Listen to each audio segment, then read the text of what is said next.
এর পিছনে কি বাংলাদেশকে কি আমরা কি আবার একটা গাজায় পরিণত করতে চাই? একটি অনির্বাচিত সরকার, তারা নিজেরা সিদ্ধান্ত নিচ্ছে, তারা কথা বলে যাচ্ছে। বাংলাদেশের কোনো রাজনীতি ব্যক্তিত্ব জানে না, সিভিল সোসাইটির কেউ জানে না। তাহলে এটা কার এজেন্ডা? দেশকে একটা আন্তর্জাতিক ভূ রাজনৈতিক যে একটা ষড়যন্ত্র বাংলাদেশকে নিয়ে হচ্ছে, এটা নিশ্চয়ই আপনারা বুঝতে পারছেন না। এই যে মানবিক করিডোরের অর্থটা কি? যেখানে বিনিয়োগের একটা স্বর্গরাজ্য হয়ে যাচ্ছে বাংলাদেশে। গত 9 মাসে 10 মাসে বাংলাদেশে বিনিয়োগ ক্রমান্বয়ে কমছে। একটার পর একটা সিদ্ধান্ত, এই যে বিনিয়োগের এই যে একটা মানে মনে হচ্ছে একটা নির্বাচিত সরকার দেশ চালাচ্ছে, আচার আচরণের ভাবভঙ্গি কথাবার্তা এরকম মনে হচ্ছে। এখন যারা সংস্কারের কথা বলেছে, এদের কারোর চেহারা আমরা দেখি নাই, আর এদের অনেকে রাস্তায়ও ছিল না।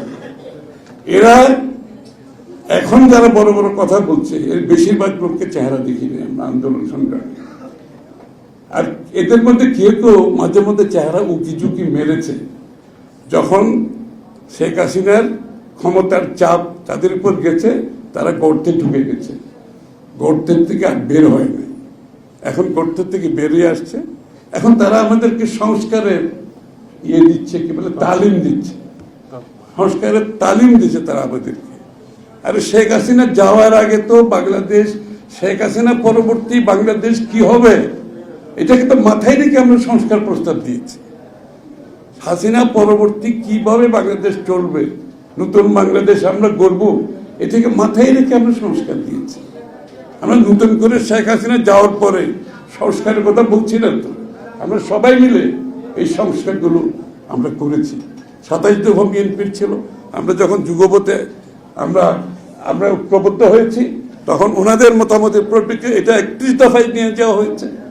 এবং 31 দফার সংস্কার বাস্তবায়নের জন্য আমরা যে আগামী নির্বাচন পরবর্তী জাতীয় সরকার গঠন করে 31 দফা বাস্তবায়ন করব, সেই কথাও বাংলাদেশের মানুষের সামনে তুলে ধরা হয়েছে। এবং সবচেয়ে বড় কথা হচ্ছে 31 দফা নিয়ে আমরা গ্রামে গঞ্জে যাচ্ছি, শহরে শহরে যাচ্ছি, লোকজনের কাছে তুলে ধরছে 31 দফা। ইতিপূর্বে কোনোদিন দেখেছেন আপনারা বাংলাদেশের রাজনীতিতে সংস্কার প্রস্তাব নিয়ে জনগণের কাছে যেতে? এর আগে কোনোদিন দেখেছেন আপনারা? কোনোদিন দেখেন নাই। এই প্রথম বাংলাদেশে সংস্কার প্রস্তাব নিয়ে জনগণের কাছে যাচ্ছে, তাদের সমর্থন চাচ্ছে।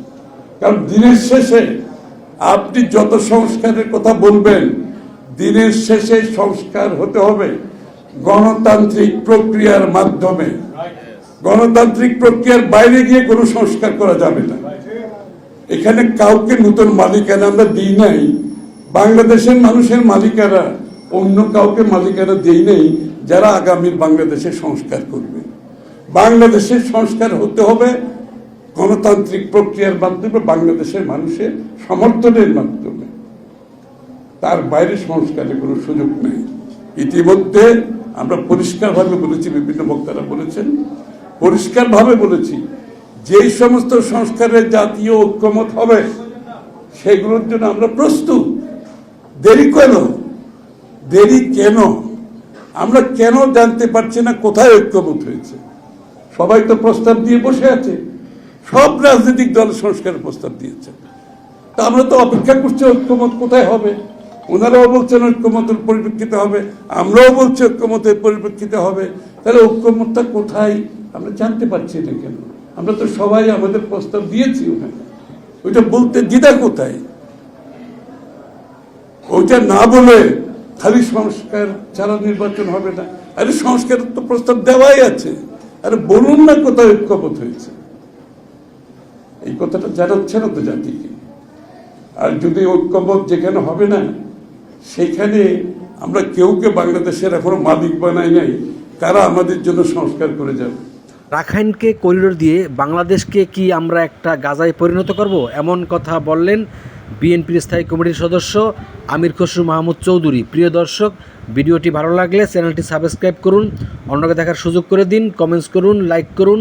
আসসালামু আলাইকুম, ধন্যবাদ।